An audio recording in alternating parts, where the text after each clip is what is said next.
सुबह सवेरे की खामोशी में अलार्म की आवाज़, बच्चों को जगाने की जल्दी, कपड़े तैयार करना, नाश्ता बनाना, स्कूल के लिए सब कुछ वक्त पर मुकम्मल करना, एक एक करके सारे काम सामने आते जाते हैं। अस्सलाम वालेकुम मेरी प्यारी शहजादी बहनों, मैं उम्मीद करती हूँ आप सब खैरियत से होंगी। कुछ दिनों की छुट्टियों के बाद जब बच्चे दोबारा स्कूल जाने लगते हैं ना, तो सिर्फ बच्चों की रूटीन नहीं बदलती है, बल्कि एक माँ की सुबह की रूटीन भी ना चेंज हो जाती है। तो बस ये बच्चों का स्कूल है, अल्हम्दुलिल्लाह खुल गया हुआ है। बच्चों के जो कपड़े हैं ना वो इस्त्री करना मैंने स्टार्ट कर दिए हुए थे। काफी दिनों से ना बच्चे छुट्टियों की वजह से ना आराम से घर पे रहते थे, इसलिए स्कूल खुलने के साथ साथ अब दोबारा वही रोजाना वाली रूटीन शुरू हो गई है। स्कूल के दिनों में ना मुझे लगता है कि अगर बच्चों के कपड़े पहले से तैयार होना, मतलब रात को ही प्रेस करके रख दिए जाएं, तो सुबह की थोड़ी सी परेशानी कम हो जाती है। और वैसे भी अब तो बहुत दिनों के बाद जो है ना हम लोग की रूटीन सेट होने वाली है। टाइम लगेगा, एकदम से ना सारी चीजें टाइम पे नहीं मतलब सेट हो पाती हैं, इसलिए थोड़े थोड़े काम ना आपने पहले कर लिए है। तो मैं भी ना बच्चों के सारे कपड़े वगैरह जो प्रेस करके ना रख देती हूँ। दो दो तीन तीन यूनिफॉर्म इसलिए बनाए में बड़ी ही आसानी रहती है। हफ्ते में ना फिर ये कि मशीन लगानी नहीं पड़ती, आराम से हफ्ता तो निकल ही जाता है, बल्कि इससे ज़्यादा ही निकल जाता है, क्योंकि मेरी बेटियां थोड़ी बड़ी हैं तो वो इतनी जल्दी गंदे नहीं करती, 2 दिन निकाल लेती हैं। तो इसलिए मैंने सबसे पहले इनकी यूनिफॉर्म इस्त्री की, जुराबें वगैरह इनकी लेके आने वाली थी, उनके पापा के साथ लेके आई, शूज़ इनके एक जगह पे रखे, वाटर बोतल्स निकाल के लेके आई। वैसे भी सुबह के वक्त ना एक काम भी अगर वक्त पर ना होना, फिर भी लगता है कि सारे काम एक दूसरे के पीछे भाग रहे हैं, ऐसा लगता है ना। आपने मुझे कमेंट्स में ज़रूर बताना है। मैं हालांकि ना सुबह जल्दी उठी हूँ, रात को बच्चों की प्रिपरेशन करके सोई हूँ, लेकिन यकीन करें सुबह के टाइम कितनी हवरा दबरी घर में पड़ी हुई थी ना, मैं आपको क्या ही बताऊँ। असल में वजह पता है क्या है, एक तो मेरी बेटियों ने भी स्कूल जाना था और दूसरे इनके पापा की भी जो स्कूल की टाइमिंग है वो सेम ही है। तो मेरे लिए 3 मतलब बंदों के लिए खाना रेडी करना, उनका लंच बॉक्स रेडी करना, उनकी सारी चीज़ें प्रिपेयर करके रखना ना एक बहुत बड़ा चैलेंज बन जाता है। तो ये देखें जी, इस तरह से कपड़ों को आयरन करके ना जो पहनने होते हैं ना, मैं बाहर तार पे ही हैंग कर देती हूँ। मैंने ना एक बाहर तार लगाई हुई है, वहाँ पे हम लोग ना टॉवल वगैरह अपना हैंग कर देते हैं। इसी तरह से मैं ना कपड़े भी बच्चों के जो यूनिफॉर्म होते हैं ना वो भी हैंग कर देती हूँ। मुझे लगता है कि बच्चे जब स्कूल से आते हैं ना तो हम लोग कपड़े जो है रूम में या वार्डरोब वगैरह में हैंग कर देते हैं, वहाँ नहीं करने चाहिए। पसीना वगैरह बच्चों का आया होता है, तो इसलिए ना मैं तार पे खुला छोड़ देती हूँ ताकि पसीना या कोई भी हल्की फुल्की स्मेल हो, कुछ भी है ना, गीले वगैरह अक्सर मुंह हाथ धोते हुए बच्चे कर देते हैं, वो सूख जाए।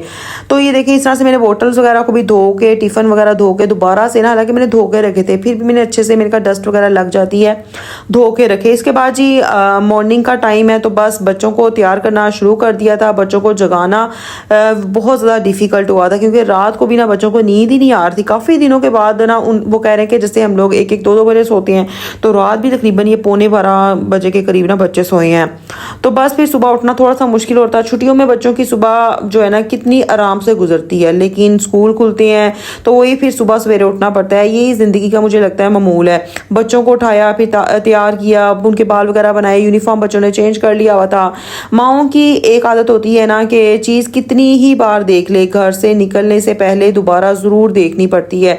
तो बस वही चीज़ मेरे अंदर है। मैं उनके बार बार बैग पूछ रही थी कि बैग में चीज़ें डाली हैं, आपने अपनी स्टेशनरी पूरी की है, आपने अपनी सारी चीज़ें प्रिपेयर करके रखी है ना। बस यही तसल्ली होती है कि बच्चे स्कूल चले गए हैं और इनकी कोई चीज़ घर पर ना रह जाए। फिर जो दोबारा ना मेरा चक्कर लगता है और फिर मुझे ना बड़ा ही कोफ्त लग रही होती है, क्योंकि बच्चों के जाने के फ़ौरन बाद मैंने घर के काम निपटाने होते हैं, और उसके बाद जी फिर अभी मैं वॉइस ओवर कर रही हूँ। इस तरह से इतनी ज़्यादा मसरूफ़ टाइमिंग हो गई है ना। रूटीन तो बड़ी अच्छे से बन गई है, हम लोग की भी आदतें थोड़ी चेंज होने में टाइम लगेगा। तो बस ये बच्चों को मैंने रेडी किया और फिर ब्रेकफास्ट भी बनाना था, ब्रेकफास्ट बनाया। बच्चों ने ब्रेकफास्ट में क्या ही खाना होता है, दही मैंने उनके लिए दोबारा से जमाना स्टार्ट कर दी हुई है। हालांकि जो मेरी छोटी वाली बेटी है ना, उसको चाय पराठा इतना को कोई पसंद है ना, चाय की ना वो कह लें ना कि ना सही वाली नशई है। तो लेकिन खैर मैंने उसे कहा नहीं, आप ना अपनी दही जो है ना वही रोटी के साथ खाओ। तो मैंने इसको पराठा बना के दिया, दोनों हाफ हाफ पराठा ही खाती हैं। मुझे पता है सुबह को बिल्कुल भी दिल नहीं करता, क्योंकि एकदम से जब रूटीन डिफरेंट होती है ना, हटके होती है, तो बिल्कुल कुछ खाने पीने को दिल नहीं करता है। लेकिन मैं कोशिश ये करती हूँ कि हाँ, बच्चों को कुछ ना खिला पिला के भेजूँ। खाली पेट मैंने आज तक कभी भी कोई एक दिन ऐसा नहीं हुआ बच्चों को भूखा भेजा हो। अगर बच्चों का कुछ भी खाने को दिल नहीं कर रहा ना, तो एक स्लाइस जैम का लगा दिया या फिर मायोनीज लगा दी, इसके अलावा कोई भी शेक बना दिया, मतलब बच्चों के पेट में कुछ ना कुछ जाता है तो ही मैं घर से निकलने देती हूँ। ये मैंने आदत बनाई हुई है बच्चों की बचपन से ही, मतलब जब वो प्ले ग्रुप नर्सरी प्रेप से थे ना तब से ही। और अल्हम्दुलिल्लाह अब उनको भी पता है, मैंने उनको ये एक बात कही हुई है कि अगर आप लोग नाश्ता नहीं करोगे मैं स्कूल जाने नहीं दूंगी, लेट जाओगे टीचर डांटेंगी। तो वही इस वजह से ना अपना ब्रेकफास्ट करते हैं। तो आधी आधी जो रोटी होती है ना, छोटी सी ही बनाती हूँ पराठा ना मैं, तो आधी आधी खा लेती हैं, साथ में दही हो जाती है और मैं फिर बड़ा सेटिस्फाई हो जाती है। हाँ बच्चों ने ना अब खाना वगैरह जो है नाश्ता है ना वो कर लिया हुआ है। अच्छा, और आज तो मैंने उन्हें टिफ़िन भी दिया था। मैंने कहा पता नहीं कैंटीन खुलती है नहीं खुलती है, कैंटीन वाले क्या लेके आते हैं, फर्स्ट डे है तो इसलिए मैंने आज उन्हें टिफ़िन भी दिया। आहिस्ता आहिस्ता वो कहेंगी तो फिर मैं टिफ़िन नहीं देती हूँ अब, क्योंकि माशाल्लाह बच्चियाँ बड़ी हो गई हैं तो अब उनकी अपनी लाइक डिसलाइक्स होती हैं। वो स्कूल में सब फ्रेंड्स के साथ मिलके पार्टीज़ वगैरह, मतलब पार्टी क्या लंच एक दूसरे का शेयर कर लेना, जो चीज़ लेके आते हैं मिलके खा पी रहे होते हैं।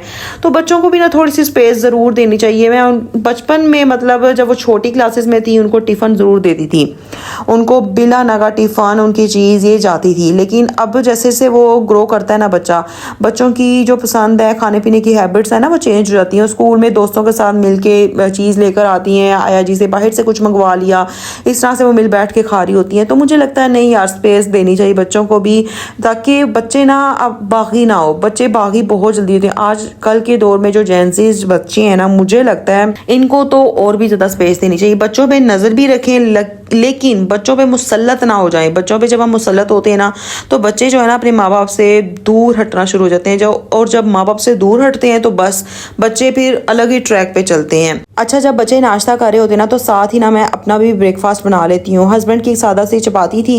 अच्छा, नॉर्मली जब छुट्टी वगैरह होती है तब उनके पराठे वगैरह बन रहे होते हैं चौरस, वरना ना सुबह के टाइम जैसे अब नॉर्मल रूटीन में आ गए ना हम लोग, तो सादा चपाती मेरी और मेरे हस्बैंड की बन रही होती है। ठीक है, तो सादा सी चपाती दोनों की बनाई। तो इन बच्चों के साथ ही बैठ के ना मैं भी ब्रेकफास्ट कर लेती हूँ, क्योंकि मुझे पता है कि अगर मैंने अभी ब्रेकफास्ट ना किया ना फिर दोपहर तक मुझे टाइम ही नहीं मिलना, घर के कामों में लगे रहना है और फिर जो नाश्ता है ना वो अक्सर स्किप हो जाता है। और मैं अलकस ये भी करती हूँ कि अच्छा अपने लिए क्या ही बनाऊँ। हालांकि गलत बात है, नाश्ता प्रॉपर मुझे जो है वो करना चाहिए, बल्कि हम सबको करना चाहिए और मैं करती भी हूँ। लेकिन ये कि मैं बच्चों के साथ ही बैठ के कर लेती हूँ, चाय भी तभी पी ली, क्योंकि बच्चों को जब ब्रेकफास्ट करवाना होता है ना उनके पास मैं बैठती हूँ। पास ना बैठो फिर बच्चे जो है ना थोड़ी सी वो कह लें कि नहीं करते हैं, अपना ब्रेकफास्ट छोड़ देते हैं। तो उन्हीं के साथ साथ बैठे बैठे हम लोग गपशप भी लगा रहे होते हैं, नाश्ता भी हो जाता है। उसके बाद बच्चों को थोड़ा सा रेडी किया, उसके बाद बच्चे चले जाते हैं। सुबह के वक्त एक तरफ बच्चे तैयार हो जाते हैं, दूसरी तरफ किचन में काम चल जाता है। मुझे लगता है वाकई माओं की सुबह ना कितनी मसरूफ़ होती है, ये सिर्फ एक माँ ही समझ सकती है। ऐसा ही है ना। तो बस जी नाश्ता बन गया, ये टिफ़िन भी रेडी हो गए हैं। तो रात को मैंने इनको पूछ लिया था, एक बेटी कहती है पैनकेक्स बनाने, लेकिन अभी मैं थोड़ा सा लेट हो गई थी, पैनकेक को थोड़ा सा टाइम लग जाना था। तो मैंने फिर ना सैंडविचेस सभी के लिए बना दिए, बड़ी आसानी रहती है। शामी टिक्कियाँ मैंने बना के रखी है ना, तो बस सभी को यही सैंडविचेस दे दिए। साथ में मैंने इनको पैसे वगैरह दे दी कि अगर कैंटीन वाले आते हैं तो आप अपनी मर्ज़ी से कोई चीज़ वगैरह भी ले लेना। तो बस जी साथ में उनको बोटल्स वगैरह भर कर दी। बोटल्स के अंदर ना मैं ये बड़ी बोटल्स हैं तो फ्रिज में नहीं आती हैं, तो सुबह ही ठंडा पानी डाल देती हूँ, साथ में ना आइस क्यूब्स डाल देती हूँ। उससे क्या होता है कि जो पानी है ना वो बहुत ठंडा रहता है, मतलब छुट्टी टाइम तक ठंडा रहता है, क्योंकि गर्मी इतनी ज़्यादा है ना। क्लास में वैसे भी बच्चे जब जुट जुट के एक दूसरे के साथ बैठते हैं तो हब्स हो जाती है, बहुत ज़्यादा गर्मी हो जाती है।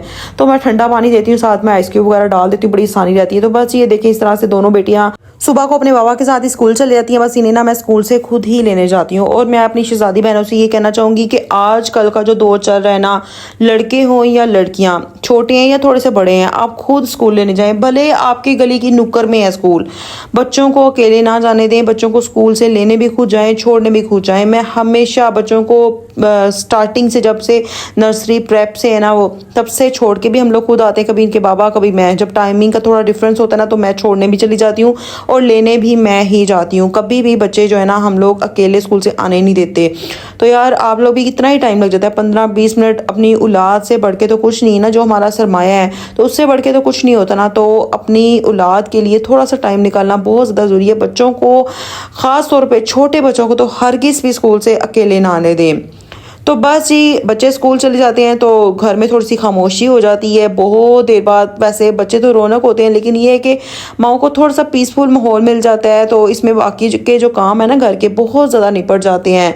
किचन को समेटना, चीज़ों को अपनी जगह पे रखना, घर की सफाई करना, ये रोज़ के वही छोटे छोटे काम है जो शायद देखने में बहुत मामूली लगते हैं, लेकिन अगर दिन में भी ना किए जाए ना तो अगले दिन काम बहुत ज़्यादा महसूस होने लग जाता है। इसलिए मैं कोशिश करती हूँ एक साथ काम जमा ही ना करूँ, मतलब रोज़ का जो काम है वो कर लिया जाए। तो आज काफ़ी दिनों के बाद मैं बना रही थी आलू गोश्त। बहुत दिनों के बाद, मतलब मेरा इतना दिल कर रहा था ना कि आज आलू गोश्त बनाती हूँ, वो देगी स्टाइल होता है ना उस तरह का। और अच्छा अक्सर लोग इसके साथ नान भी सर्व करते हैं, बॉयल्ड राइस भी, लेकिन मैंने तो चपाती बनाई थी। चपाती खाते हुए मेरे जहन में आ रहा है मुझे ना चावल बनाने चाहिए थे, क्योंकि आलू गोश्त इतना कोई मज़े का बना था ना कि मैं आपको क्या ही बताऊँ। तो बस आपने ये मेरी सिंपल सी रेसिपी सादा से मसालों से मैंने बनाई, कोई मैंने इतना वो फैंसी या कोई इतनी आर्टिफिशियल फ्लेवर्स मसाले ऐड नहीं किए। देखिएगा बहुत मज़े का बनता है। कभी कभी ना बहुत ही सादा सा घर का खाना ना सबसे ज़्यादा अच्छा लगता है। आलू गोश्त भी ना मुझे लगता है इन्हीं खानों में से एक है। ना कोई बहुत ख़ास मौका चाहिए होता है, ना ही कोई ख़ास मौसम, बस घर में बनी हुई गर्मा गर्म रोटी और सामने आ जाए आलू गोश्त तो मज़ा ही आ जाता है ना। मुझे कमेंट्स में ज़रूर बताइएगा किस किस को आलू गोश्त पसंद है, चिकन में हो, बीफ में हो, मतलब किसी में भी हो, लेकिन आलू गोश्त शोरबे वाला हल्की हल्की सी ग्रेवी हो तो बहुत टेस्टी लगता है। अच्छा मैं आलू गोश्त कैसे बनाती हूँ इसकी रेसिपी भी आपके साथ शेयर करती हूँ। अच्छा पहले मैंने प्याज़ों को हल्का सा सुनहरी गोल्डन कर लेना है, बहुत ज़्यादा कलर नहीं आपने देना, ठीक है। आपने गोल्डन करके तो जूसर जग के अंदर टमाटर, हरी मिर्चें और ब्राउन किया हुआ प्याज शामिल करेंगे। थोड़ा सा पानी ऐड करके ना आपने उसे अच्छे से ब्लेंड कर लेना है। अच्छा चिकन मैंने लिया था ½ kg, क्योंकि हमने सिर्फ रात को ही खाना था और सुबह को हम लोग बहुत ही कम, मतलब बच्चों ने तो दही लेनी थी और जो है ना हस्बैंड ने थोड़ा सा बस एक चपाती के साथ सालन लेना था। तो मैंने उस हिसाब से खाना बनाया कि खाना बच ना जाए, क्योंकि हमने लास्ट टाइम आलू बैंगन बनाए थे, उसका सालन भी फ्रिज में पड़ा हुआ है। तो मुझे बड़ा ही होता है कि ना सालन जो है ना वो ज़ाया ना हो, इसकी बेहुरमती ना हो। तो सालन मैंने उतना ही बनाया कि रात रात का हो जाए सुबह हो जाए, लेकिन फिर भी आलू गोश्त था, थोड़ी ग्रेवी होती है इसमें से भी बच गया था। तो खैर जी प्याज़ों को भी मैंने टमाटरों के साथ ब्लेंड करके साइड पे रख दिया, आलूओं की भी कटिंग कर ली। इसके अलावा जी अब वो उसी ऑयल के अंदर ना हमने भून लेना है लहसुन अदरक का पेस्ट, हल्का सा आपने भून लेना है। उसके बाद जी हम चिकन शामिल कर देंगे और चिकन के अंदर मैंने नमक शामिल करके ना इसको हल्का सा ना फ्राई कर लिया था, ताकि सो इसकी एक रॉ स्मेल होती है ना, चिकन की अपनी स्मेल होती है ना, वो ख़त्म हो जाए। हल्का सा इसका जो कलर है ना वो भी लाइट हो जाए, कलर थोड़ा सा वाइट वाइट हो जाए ना, इस तरह से जो आलू गोश्त बहुत अच्छा बनता है। तो दूसरी तरफ जो गोश्त था वो फ्राई हो रहा था, तो मैंने आलू कटिंग कर लिए। आलू मैंने थोड़े से बड़े बड़े साइज़ में कटिंग किए थे, सिर्फ 2 से 3 आलू ही कटिंग किए थे। तो चिकन जो था ना मैंने पहले ही अच्छे तरीके से वॉश कर लिया था। नमक और चाहे तो आप सिरका भी ऐड कर लें, नमक सिरका ऐड करके थोड़ा सा पानी ऐड करके ना चिकन को रख दिया करें। इस तरह से चिकन के अंदर जो गंदा पानी होता है, गंदा ब्लड होता है, जो स्मेल होती है ना वो सारी निकल जाती है, तो खाने में ना फिर बहुत ज़्यादा अच्छा लगता है। तो बस जी चिकन जब हल्का सा फ्राई हो रहा था ना तो साथ में साबुत खड़े मसाले शामिल कर देंगे आप। इसके अंदर इलायचियाँ, लौंग, काली मिर्चें और बड़ी इलायची, बादियान का फूल, ये चीज़ें ऐड करके ना हल्का सा इसे आपने अच्छे तरीके से ना रोस्ट कर लेना है, ताकि जो हमने खड़े मसाले ऐड किए ना उनका भी फ्लेवर ऑयल के अंदर आए। यकीन करें सादा सा लेकिन आलू गोश्त इतना को कोई मज़े का बना था ना, जो हम शोरबा कह लें, ग्रेवी कह लें, वो हमने ना ऐसे ही पी थी, इतनी मज़े की लगी थी। अच्छा यहाँ पे ना मेरे मुंह पे इतनी ज़ोर सी ना ऑयल का छींटा पड़ा। अच्छा आजकल तो मुझे चोटें इतनी लग रही है ना, ख़ास तौर पे ना मेरे हाथों पे, इतनी हाथ मेरा एक बार आयरन लग गई, उसके बाद जी चलते फिरते ही मुझे चोटें लग रही हैं इतनी ज़्यादा कि मैं आपको क्या ही बताऊं। खैर जी अभी जो था ना चिकन अच्छे से फ्राई हो गया था। अब जो हमने मसाला ब्लेंड किया था ना टमाटर और प्याज़ों को, वो शामिल कर देंगे। थोड़ा सा पानी शामिल करके ना जग के अंदर, तो वो भी मैं मिक्स करके ऐड कर दूंगी, क्योंकि इसके अंदर अभी भी काफ़ी मिक्सचर लगा हुआ है। अच्छा मैंने टमाटरों की क्वांटिटी थोड़ी सी ज़्यादा ऐड की थी, प्याज थोड़े से कम, मतलब प्याज एक बड़े साइज़ का समझ लें या 2 दरमियाने साइज़ के, और जो टमाटर थे वो 3-4 अदद मैंने ऐड किए हैं। 5 से 6 हरी मिर्चें भी ब्लेंड की थी। तो इसके बाद ये सादे से बेसिक से मसाले, नमक, दड़ा मिर्च, लाल मिर्च का पाउडर, सूखे धनिया का पाउडर, हल्दी, बस यही ऐड करना है और अच्छे तरीके से अब आपने ना मसाले को भून लेना है। इस तरह से चिकन की भी मज़ीद भुनाई भी हो जाएगी और जो मसाला है ना वो भी भून जाएगा, ऑयल सेपरेट हो जाएगा। तो उसके बाद आपने आलूओं को डाल के भी अच्छे से भूनना है। यकीन करें इतनी जल्दी ये खाना बन गया आता ना, अचानक गेस्ट आ रहे हैं, कुछ खाने में समझ नहीं आता ना अक्सर, तो बस ये वाला आलू गोश्त आपने बना लेना है। और इसमें बिल्कुल भी प्याज टमाटर ऐसे तैर नहीं रहे होंगे, आप इसे चावल नान चपाती किसी के साथ भी सर्व करें। तो बस मसाला भून रहा था, तो मैं क्या करती हूँ किचन में जब भी आती हूँ ना 2 से 3 काम एक साथ कर लेती हूँ। मतलब 1-1.5 घंटा अगर किचन में हूँ तो 1-1.5 घंटे में 2 से 3 काम तो एटलीस्ट ख़त्म होने चाहिए। गर्मी इतनी ज़्यादा, बार बार किचन में नहीं आया जाता। तो बस फिर आटा भी मैंने गूंद दिया, आटा गूंद के फ्रिज में रखा। इसके बाद जी साथ में कुछ बर्तन पड़े हुए थे वो वॉश कर लिए। जब तक सालन रेडी हुआ था ना, तो उसके बाद जो आटे को था ना वो थोड़ा सा रेस्ट भी मिल गया। फिर मैंने फ़ौरन से चपातियाँ वगैरह बना के रख दी, ताकि बच्चों को भूख लगती रहती है तो वो फ़ौरन से खा लें, फिर मुझे दोबारा से किचन में आना पड़े। और इसके अलावा जी देखें अच्छे से बुनाई हो गई, थोड़ा सा ऑयल सेपरेट होना स्टार्ट हो गया था। तो मैंने इसके अंदर जो है ना वो आलू शामिल किए और उनकी भी अच्छे से बुनाई कर ली। आलूओं को भी ज़रूर भूनना चाहिए। उसके बाद जी आपने अपने घर के हिसाब से जितना मतलब आपको ग्रेवी चाहिए ना, आपने पानी लगा लेना है। मैंने तकरीबन 1.5 गिलास के करीब पानी ऐड किया था, ताकि पक कर ग्रेवी तकरीबन कम से कम एटलीस्ट जो है ना वो 1 गिलास तो रह जाए। और ये देखें बुनाई मैंने कितने अच्छे से की है ना, ऑयल भी सेपरेट हो गया, कलर कितना अच्छा है। और ये स्मूथनेस चेक करें, ऐसा लग रहा है जैसे दानेदार सा और ऐसे स्मूथ सी, बहुत अच्छा लग रहा है। तो बस ये अच्छे तरीके से बुनाई आपने कर लेनी है, तभी जो फ्लेवर है ना देगी ऐसे आलू गोश्त होता है ना वो उसका फ्लेवर आएगा। तो बस भूनने के बाद पानी ऐड करेंगे, ढककर इसे रख देंगे। लास्ट पे हरी मिर्चें, हरा धनिया, थोड़ी सी कसूरी मेथी, गरम मसाले का पाउडर और मैंने थोड़ा सा भुना हुआ ना हल्का सा जीरा भी ऐड किया था। और फिर इसे 10 से 15 मिनट के लिए दम पे रख देंगे। इतना मज़े का आलू गोश्त बनेगा ना, मुंह से नहीं उतरेगा, इतना लजीज बना था।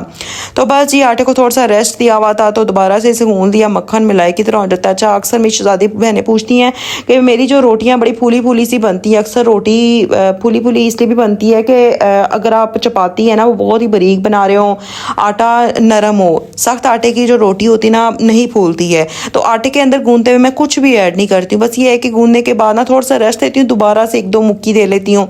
तो इससे आटा जो है नरम बनता है और जो रोटियां हैं बड़ी अच्छी फूली फूली सी बनती हैं।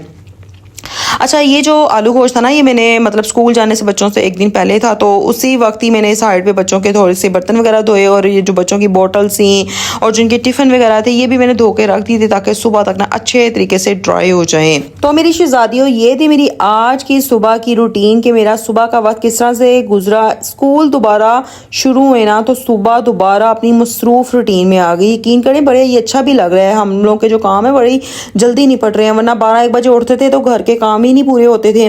बच्चों के कपड़े इस्त्री किए, इन्हें स्कूल के लिए तैयार किया, नाश्ता बनाया, इनके जाने के बाद घर के कुछ काम निपटाए और फिर भी जो है ना काफ़ी वक्त मुझे मिल गया। मतलब कि अगर हम टाइम से उठें तो वक्त को हम बचा सकते हैं। और मुझे लगता है हम औरतों की ज़िंदगी भी इन्हीं छोटे छोटे से कामों से ना मिलकर बनी हुई है। कभी बच्चों को देखना, कभी किचन को देखना, कभी घर वालों की पसंद का खाना बनाना। शहजादियों काम तो रोज़ ही होते हैं, लेकिन इन्हीं कामों में हमारी अपनी छोटी छोटी खुशियाँ भी छुपी होती हैं। मुझे तो ऐसा ही लगता है। और आप लोगों ने ना मुझे कमेंट्स में ज़रूर बताना है कि आपके बच्चों के स्कूल दोबारा शुरू हो गए हैं कि नहीं। स्कूल के पहले दिन आपकी सुबह कैसी गुजरी। अगर आपको मेरी सादा सी घरेलू वीडियो अच्छी लगी है ना तो वीडियो को लाइक करें, शेयर करें, चैनल को सब्सक्राइब करना तो हरगिज़ ना भूलिएगा। और चेक करें आलू गोश्त की लुक कैसी लग रही है, तो सोचें इसका टेस्ट कैसा ही होगा। और मेरी अगली आने वाली वीडियो को ज़रूर वॉच किया करें। अल्लाह आप सबके घरों में खुशियाँ, सुकून और बरकत रखे। आमीन सुम्मा आमीन। तो मुझे दीजिए इजाज़त, मिलते हैं किसी नई वीडियो के साथ। अल्लाह हाफिज़।